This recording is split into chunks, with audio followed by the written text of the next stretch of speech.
Hey there, my friend, the nurse, social worker, CNA, aide, or any other medical professional. I'm so happy that you showed up today, and I'm even happier to see all the love you've been showing me with your comments and your thank yous. It really brightens my day. So keep them coming. And thanks to all of you for what you do day after day.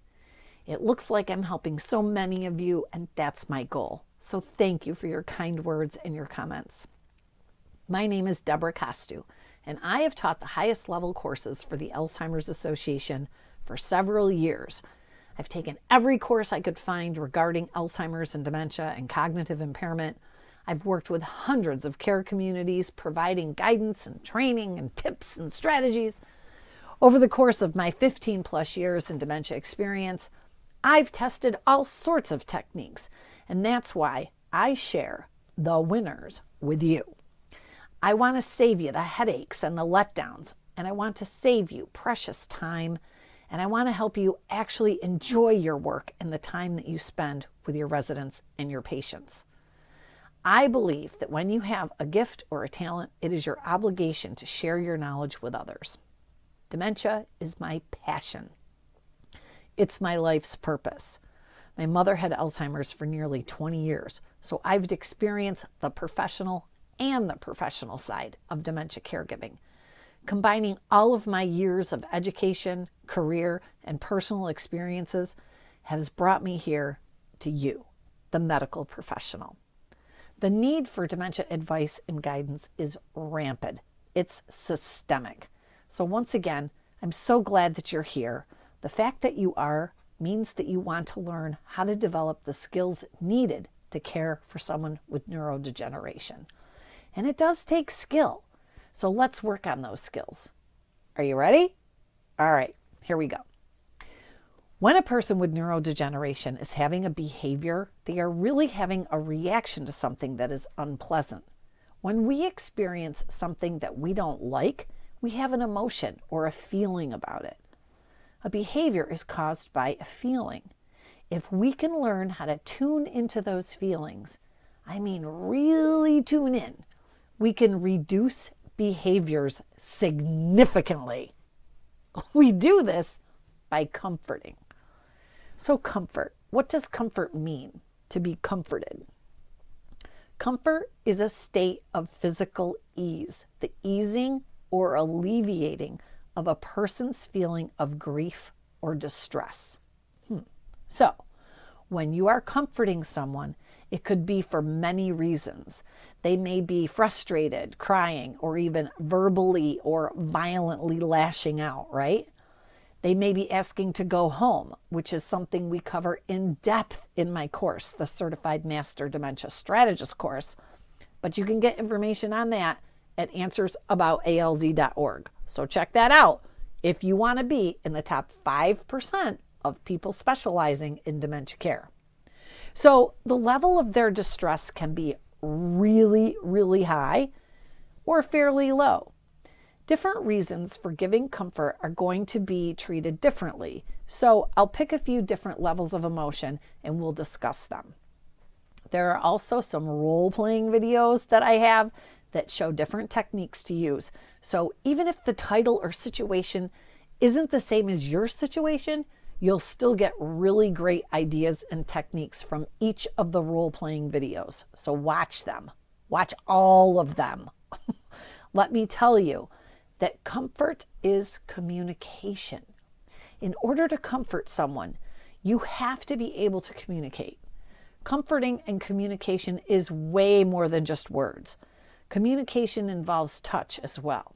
So we've got to pull out all the tricks when providing comfort to someone. Believe it or not, only 7% of communication is verbal. Seriously, 55% is our body language and 38% is our facial expressions. That means that over 90% of communication is nonverbal. Wow, over 90%. People will react to how the information is delivered before they process what is verbally said to them. I think that's simply amazing. So with that being said, when you're trying to provide comfort for a person with Alzheimer's or dementia, make sure that your body language and your facial expressions match your words and your tone of voice. Look directly into their eyes. Rub their back or stroke their arm or hand. Get down to their level and don't tower over them. And if you follow Dottie Dementia, you already know how she feels about that. All right, so watch your body language and your face. If you've got a migraine and your face is all screwed up, you're probably not going to get very far with your person with dementia. The first rule of comforting someone is to never make it sound like they are being unreasonable or overly emotional. Because if you do, you'll only make it worse, much worse. It doesn't matter if what they are feeling is justified or not. What matters is that they are upset. Their emotions are high. When you tell a person it's okay to feel what they're feeling, it encourages them to stop fighting to justify it. Let's pick a few different emotions and come up with some plans on how to comfort them, to comfort with success. Let's go for frustration first. We all know that people with dementia get frustrated or angry pretty easily. They get frustrated over many different things. It's easier to comfort someone if we know the reason behind the frustration, but we might not always be able to figure that out. They might become frustrated if a task is too difficult, or maybe the aide is going too fast for them. They could be getting frustrated if they can't say what they mean or find a word. They may be frustrated with the environment. Maybe there's just too much stimulation going on around them and they feel overwhelmed. Whatever it is, providing comfort should never make a person feel like they are being unreasonable or upset about something minor, because to them, it's not minor. It's monumental. We have to let them know that we get it. Let's say your person is having trouble finding the right word and they're getting frustrated. You've tried to fill in the blanks, but it's still not what they're trying to say. Let them know that you care, that they are frustrated. You could say, "I'm sorry, it'll come." Or you could say, "It's not a big deal. I've had that happen to me too." Letting them know that they're not alone makes all the difference in the world. When a person with dementia is struggling to find a word or a thought, try not to jump in too early. A person with cognitive decline may be thankful that you are helping them, or they might get angry that you're not giving them enough time to respond. So you have to kind of feel them out on what they like best. If a task is too difficult and they're getting frustrated, again, knowing when to jump in. If you go in too soon, they will get more frustrated. And if you wait too long, they will get upset. So it's all about learning as you go along. But if the task is too difficult and they're showing signs of frustration, you can comfort them with a gentle touch and a nice smile and say something like, "May I help?" Ask permission. This gives them a feeling of control. You could also say, "That gave me some trouble the other day too." So those are just a few of quick ideas to provide some soothing, encouraging words when someone is frustrated. And aging, we do so many of these in my course. In fact, you get over 250 exact phrases of what to say and not to say to a person with dementia. Can you even imagine how much easier your job would be if I gave you 250 sentences to use for any dementia situation or behavior? Okay, so next, let's see. I'm not going to cover comforting someone who is looking to go home or exit seeking because I have another entire whole video on that, but you can watch that. But you can get some great ideas from that video too. All right, let's comfort someone who is crying or anxious. Maybe they're shadowing you.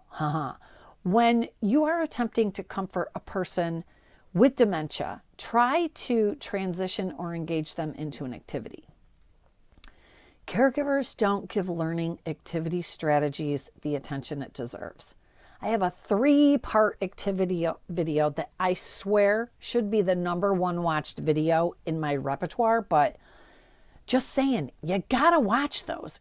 If you don't, you're really missing out big time. Anyway, let's say your person is crying or anxious. Again, you're using your soft voice. Wrap your arm around them. They need to feel a sense of security, so hold them. Put your head on their shoulder. Stroke them. Talk calmly. You can ask them what's bothering them. But for this scenario, we're going to assume that they can't communicate the problem to you, okay? So you're going to provide comfort by saying, I'm here for you. I'm not going anywhere. I'm your bodyguard. Wow, do you like those? How about saying, you know what? Sometimes I feel just like that too. How about we watch out for each other? We'll be buddies, you and me. No one can touch us. Let's pinky swear. I got you. Are those great? I'm telling you, these are all in my course and hundreds of scripts more. It works. I'm telling you, it really does. And the course is guaranteed. Try it. You've got to stop and put all your concentration and energy into it when you're consoling someone. You can't be distracted when you're applying these techniques, or the person with dementia won't believe you. Put your heart and soul into it. Be an actress. So, with that technique or strategy, it's all about joining together.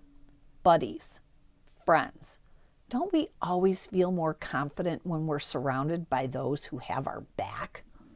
What can't we accomplish if we are in the company of those who support us and are cheering us on? We've got this. My catchphrase, together we can. The whole point of comforting someone is to lighten their burden of suffering because the person is working with a compromised brain. We can't talk it out or help them to make sense of a situation. So we need to concentrate only on their emotions and attempt to make them feel a sense of security. In most cases, when a person with dementia is emotional, it's because they are afraid and they feel alone in their situation.